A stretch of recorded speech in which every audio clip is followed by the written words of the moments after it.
환영합니다. 배움을 즐기는 청취자 여러분.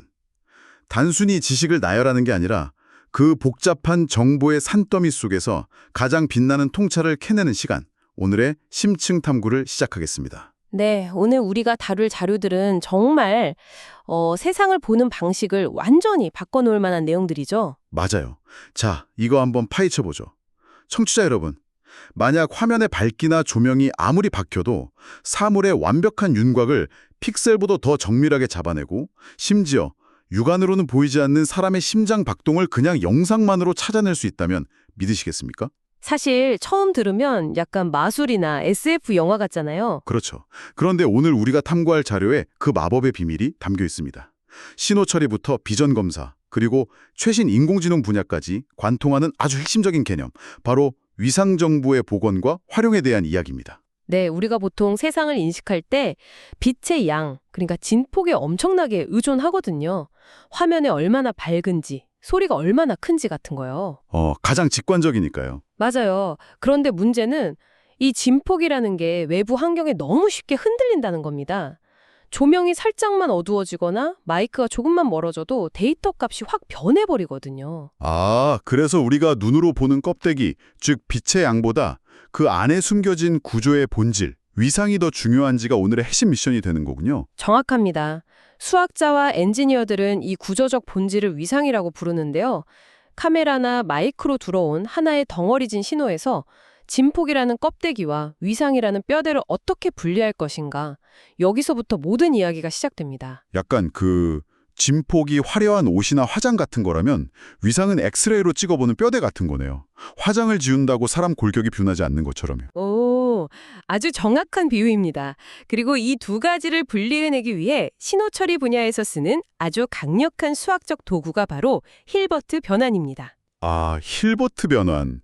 이름은 엄청 학술적인데 제가 이거 원리 이해해 보려고 자료를 보다가 우리가 흔히 타는 자동차의 AM 라디오를 떠올려 봤거든요. AM 라디오요?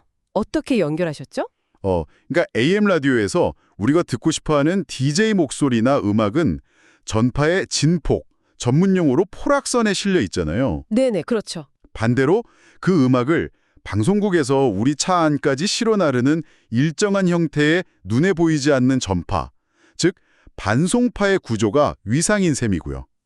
완벽하게 이해하셨네요. 그래서 이 원래 신호에 힐버트 변환을 딱 걸어주면 복소수 형태의 해석 신호로 바뀌면서 포락선이랑 순시 위상으로 마법처럼 싹 분리된다는 거죠. 맞습니다. 통신 분야에서는 DJ 목소리인 포락선이 중요하지만 비전 검사나 센서 분야에서는 그 뼈대인 위상 구조를 추출하는 데 관심이 집중되는 겁니다. 동전의 양면을 쪼개는 거죠. 근데 이게 진짜 마법 지팡이처럼 아무 신호에나 대고 휘두르면 다 이렇게 예쁘게 분리되는 건가요? 이건 중요한 질문을 던지게 하는데요. 여기에 아주 치명적인 함정이 하나 있습니다. 힐버트 변환은 반드시 신호가 단일 협대역, 그러니까 하나의 좁은 주파수 대역에 얌전하게 모여 있을 때만 제대로 작동합니다. 좁은 대역이요?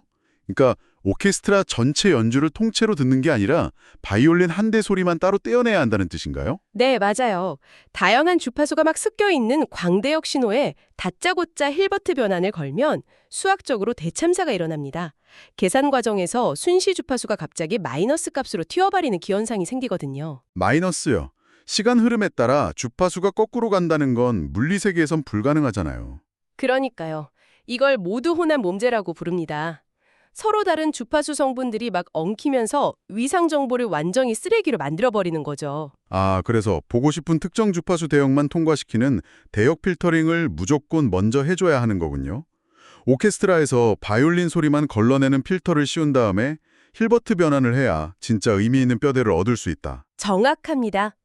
물론 애초에 신호를 성분별로 다 쪼개놓고 시작하는 기법들도 있긴 하지만 기본적으로 대역 필터링 없이 변환을 쓰면 절대 안 된다는 게 핵심입니다. 그렇군요.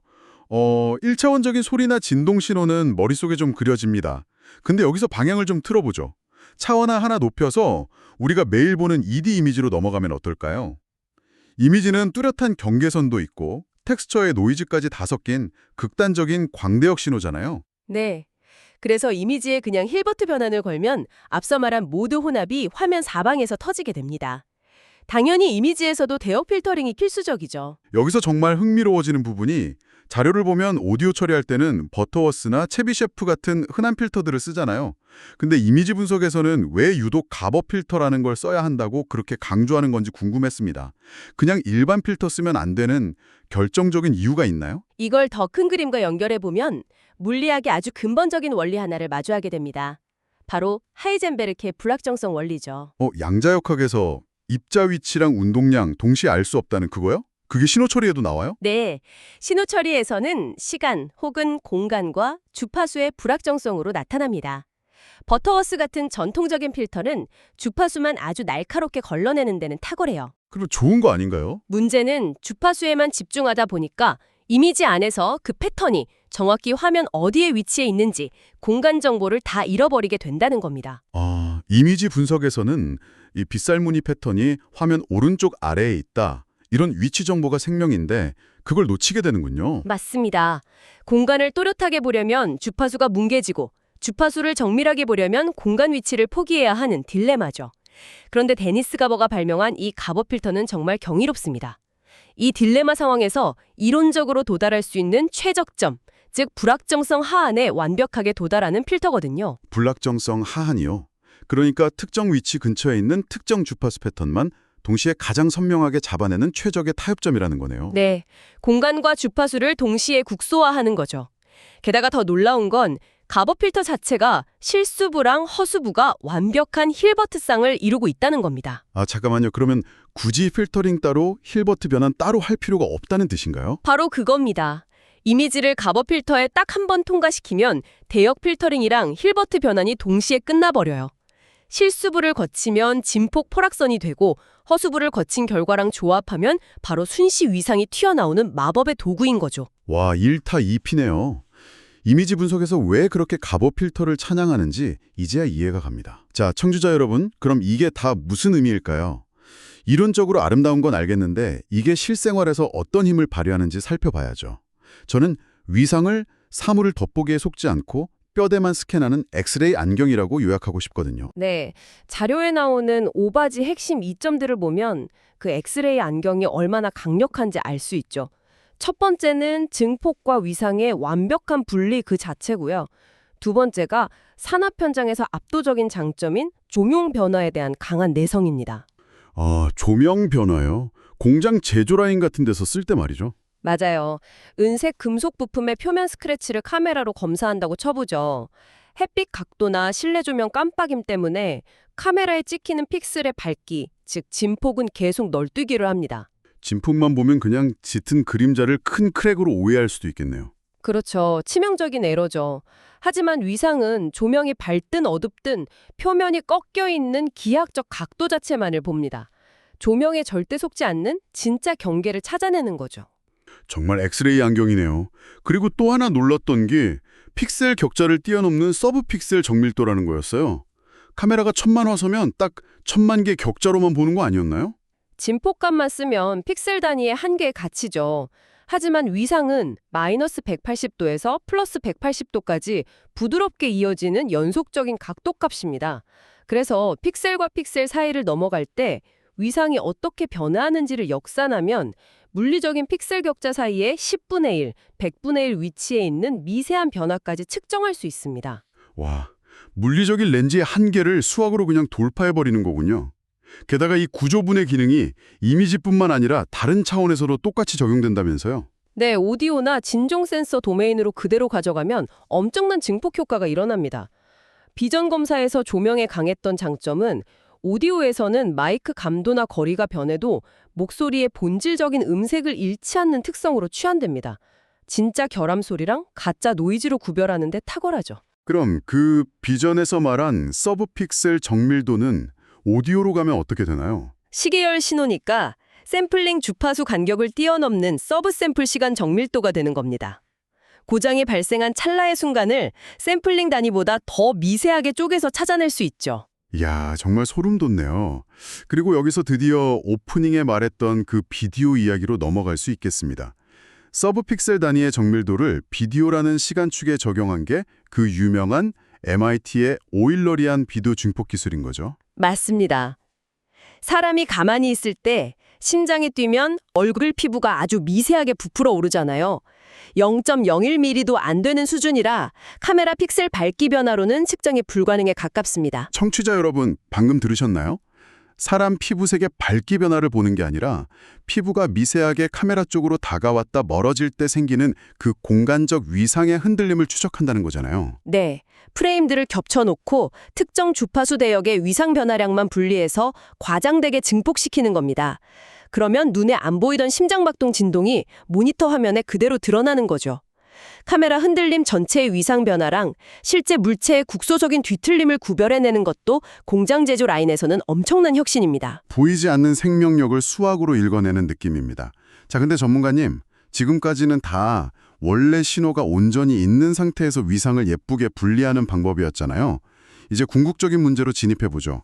애초에 진폭만 있고 위상 정보가 아예 소실된 상태라면 어떻게 해야 하나요? 스펙트로그램 이미지처럼 진폭만 남은 경우 말이죠. 그게 요즘 딥러닝과 신호 처리가 만나는 가장 뜨거운 전장인 위상 복원, 페이지 리트리벌 영역입니다. 전환, 즉 FFT 돌리면 이미 위상이 계산되어 나오지 않나요? 그럼 힐버트 변환으로 위상 복원해서 다시 FFT 하면 스펙트럼이 훨씬 정확해지는 거 아닙니까? 아, 여기서 흥미로운 점은 그게 완전히 잘못된 접근이라는 겁니다. 아주 중요한 개념을 바로잡고 가야 하는데요. 그래요? 이제 스펙트로그램을 그냥 풀이에 변환해서 얻는 위상은 그 2D 이미지 전체를 뭉뚱그린 전역적인 위상입니다. 반면 우리가 힐버트로 찾으려고 하는 건, 그리고 원래 신호를 살리기 위해 필요한 건 특정 위치의 미세한 구조인 국소적인 순시 위상이거든요. 아, 전체 평균 같은 느낌이랑 디테일한 위치 정보의 차이군요. 그렇죠. 호스트님이 말씀하신 방식으로 접근하면 스펙트럼을 정확히 만드는 게 아니라 아예 뼈대가 다른 엉뚱한 신호로 만들어버리는 치명적인 오류가 발생합니다. 아하, 진폭을 만들 때 이미 국소적인 위상 정보가 날아갔기 때문에 껍데기만 가지고 아무리 수학적 변환을 해봐야 원래 뼈대가 안 돌아온다는 뜻이네요? 그럼 예전에는 이 소실된 위상을 어떻게 복원했나요? 과거에는 전통적인 그리핀 림 같은 방식을 썼습니다. 그냥 무작위 위상을 넣고 수학적으로 정방향, 역방향 변환을 수십 번 반복하면서 오차를 줄여나가는 시기였죠. 하지만 계산도 너무 오래 걸리고 결과물도 약간 로봇 소리처럼 부자연스러웠습니다. 한계가 명확했네요. 그런데 최근에 나온 AI 보이스 모델들을 보면 사람 목소리랑 구별이 안 될 정도로 완벽하잖아요. 하이파이가 아니나 웨이브글로우 같은 모델은 도대체 어떻게 이 한계를 돌파한 거죠? 이게 정말 재밌는 부분인데요. AI한테 위상을 직접 계산해서 맞추라고 하면 AI가 학습을 못하고 무너집니다. 위상은 359도에서 1도만 넘어가도 360도가 아니라 다시 0도가 되어버리는 순환성이 있거든요. 아, 선형적인 게 아니라 빙글빙글 도는 구조라 기존의 단순한 오차 함수로는 AI가 헷갈려 하는군요. 네, 그래서 과학자들은 생성적 적대 신경망, 즉 겐 구조를 도입했습니다. AI 발전기한테 진폭만 던져주고 알아서 진짜 같은 파형을 만들어 보게 한 다음 판별자가 그걸 듣고 이건 위상이 엉망이라 기계음이 나네, 가짜라고 혼내는 거죠. 오, 위상 공식을 직접 주입하는 게 아니라 경험을 통해 학습시키는 거네요. 맞습니다. 이 과정을 수없이 반복하면 AI는 진폭이라는 껍데기 속에 숨겨진 위상들 간의 복잡한 물리적 관계를 스스로 암묵적으로 깨우치게 됩니다. 진짜 대단하네요. 그럼 이런 AI 기반의 위상 복원이 시각 분야에서도 쓰이고 있나요? 물론입니다. 예를 들어 2019년에 발표된 푸티처넷 같은 연구를 보면 나노미터 단위의 회절 패턴, 즉 진폭만 가지고 딥러닝을 돌려서 그 물질의 미세한 위상 구조를 복원해냅니다. 나노 단위면 현미경으로도 보기 힘든 거 아닌가요? 네, 그걸 렌즈 없이 AI로 해내는 거죠. 더 나아가서 2021년에 나온 페이즈겐 연구는 단 한 장의 회절 이미지, 그러니까 단일샷 진단만으로도 노이즈를 뚫고 물리적으로 완벽한 복원 결과물을 만들어냅니다. 와, 과거의 수학적 반복 알고리즘이 가졌던 물리적 한계를 AI의 통계적 직관이 단숨에 극복해버린 거네요. 청취자 여러분, 오늘 우리의 심층 탐구 여정을 한번 되짚어 보겠습니다. 우리는 모두 혼합을 막기 위한 대역 필터링에서 출발해서 공간과 주파수를 동시에 잡아내는 마법 같은 가버 필터를 거쳤죠. 그리고 그 기술이 조명 변화를 무시하고 픽셀의 한계를 뛰어넘어 심지어 피부의 미세한 심장 박동까지 찾아내는 걸 확인했고요. 맞습니다. 마침내는 잃어버린 위상을 스스로 학습해내는 하이파이간이나 페이지간 같은 딥러닝 기술까지 살펴봤습니다. 진폭이라는 껍데기를 넘어 위상이라는 본질을 꿰뚫어보는 기술의 눈부신 진화였죠. 네, 정말 흥미진진한 흐름이었습니다. 자, 이제 꽉 찬 지식의 주도를 덮기 전에 여러분께 화두를 하나 던지며 오늘 시간을 마무리하려고 합니다. 오늘 우리는 AI가 진폭이라는 불완전한 껍데기만 보고도 소실된 위상구조를 완벽하게 추론해내는 것을 보았습니다. 그렇다면 여러분, 만약 미래에 아주 강력한 AI가 우리가 우주에서 수신한 혹은 아주 먼 과거의 열화된 역사적 파편들 속에서 단지 에너지의 흔적만으로 그들이 가졌던 본래의 완벽한 형태와 구조를 재창조해낸다면 우리는 그것을 시간을 거슬러 복원된 온전한 진실로 보아야 할까요? 아니면 AI가 만들어낸 가장 그럴듯하고 경이로운 환상으로 보아야 할까요? 야, 구조의 본질을 찾는 여정이 결국 진실에 대한 철학적 질문으로 이어지네요. 그러니까요. 여러분도 한번 생각해 보시길 바랍니다. 오늘 탐구는 여기까지입니다. 다음 시간에도 여러분을 위한 완벽한 지식의 지도를 들고 찾아오겠습니다. 함께해 주셔서 감사합니다.